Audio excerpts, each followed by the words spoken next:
এত regular customer থাকতে আমার স্পেশাল মনে হলো কেন? প্রশ্নের উত্তর আমার জানা নেই।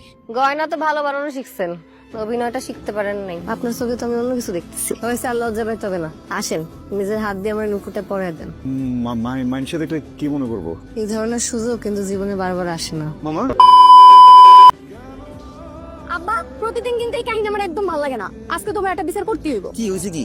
সকালবেলা যে নাস্তা বানায় রাখছি, না খাই আসলো কেন? নাস্তা বানাইতে গিয়ে আমার কষ্ট লাগে না? আচ্ছা, আমি একটা জিনিস বুঝতেছি না। হ্যাইতেছি গিয়ে সম্পর্কে তোর বাপ আর আমি হইতেছি গিয়ে তোর ফুফাতো ভাই, দুজনই বয়সে বড়। বেয়াদের মতো ব্যবহার করতেছিস কিসের জন্য তুই? আমি কাম কাজ বন্ধ করে আগে খাইলো। কাম করতেছি আমি, কাম না করে কেমন? আর তুই খাবার আনো স্কিল লিগা? তুই জানোস আমি আম্মার লগে যা খাই। সকালবেলা একবার খাওয়ান নষ্ট করছো, এখন আবার আমি এই খাওয়ানটা রাইখা যাই খাওয়ান আবার নষ্ট করবা না? এত কিছু আমি শুনতে চাই না, তুমি আমার সামনে খাবা, খাও। তোর বাপ যখন চিরতরে আমাকে সাইডে দিয়ে চলে গেল, তোর তুই খুব ছোট। আমি তোরে নিয়ে কই যামু, কি খামু, কিছুই বুঝতে পারতেছিলাম না বাবা। তখন তোর এই মামায় বট গাছের মতো আমাকে মাথার উপরে খাড়াইলো। এখন তোর মামায় চাইতেছে তার সোনার দোকানটা তোরে দিতে। আমি না মামার প্রতি অনেক কৃতজ্ঞ। কেমনে যে ঋণ শোধ করে এটাই বুঝি না। বাজার ঋণ শোধ করার সময় তো এখন আইছে। আমি আর আমার ভাই ঠিক করছি যে নেহার লগে তোর বিয়ে দিন। কি হইছে? আমার নেহার লগে এটা কেমন কথা? শুধু নিজের পোলারে খাইতে দিলে হইবো, আমার খাইতে দিবা না? নে ওই প্লেটটা নিয়ে সামনে বয়, তোরে ভাত বেড়ে দিতেছি। তোমার আর কষ্ট করার দরকার নেই। আজকে আমরা দুইজন এক প্লেটে একসাথে খাবো, তাই না রাশেদ ভাই? বুঝলাম না, মানে তুই কি করতে আমার পেটে করে খাবি? মানে তুমি আমারে খাওয়াই দিবা, আর তোমার প্লেটে খাওয়া মানে তো আমার খাওয়া, দুজনে একসাথে খাওয়া হয়ে গেল না? তুই আমার প্লেটেই খাবি, হ্যাঁ আমার হাত দিয়ে খাবি।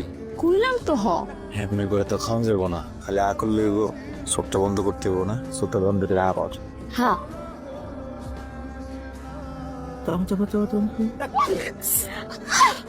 কি চাও ফুপু?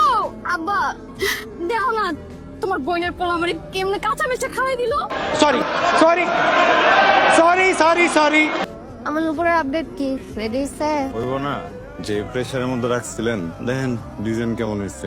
অনেক সুন্দর, কিন্তু একটা কেন আরেকটা বই। একটা যে পাইছিলেন যে শুকুর করেন, এই সময়ের ভিতরে একটা হয় না, তাও তো আমি তাড়াতাড়ি করে দিলাম। আর এটা নিতে একটু সময় দিতে হবে। আমি তো বেশি সময় দিতে পারবো না, আরেকটা জিনিস বানাতে দিব। আজ ঠিক আছে, জায়গা কি রে তুই একটা লোক রাইখা দিয়েছে ওই বেশি ব্রিজের কাছে কি একটা এবার টিকা পড়ছো লাগে না কি কন, প্রেমে পড়তে যাবো কি লিগা? হ্যাঁ অনেক দুষ্টু, আমি ভাবলাম যে আমি একটু দুষ্টুমানি করি। দেখ এবার পরিবার কিন্তু সুবিধার না নপুর আর এই যে টাকা টাকা কেন? বান্ধবী আমি যাই, তুই থাক। চিন্তা করলাম যে রেগুলার স্পেশাল কাস্টমারের কাছ থেকে এই নপুরটা টাকা লবো না। মামা কি হয়েছে মা রূপার চাচাই ছিল তোরে না পাইয়া আমার এই অবস্থা করছে আর হুমকি দিয়ে গেছে যদি তুই রূপার লগে সম্পর্ক রাখোস তোরে ছাড়বো না। খারাপ নিজের জানের মায়া যদি না থাকে আমার বোনটার কিন্তু তুই ছাড়া কেউ নাই। তোর কিছু হলে আমাকে কি হইব? তুমি কি সত্যি আমাকে ভালোবাসো নাই?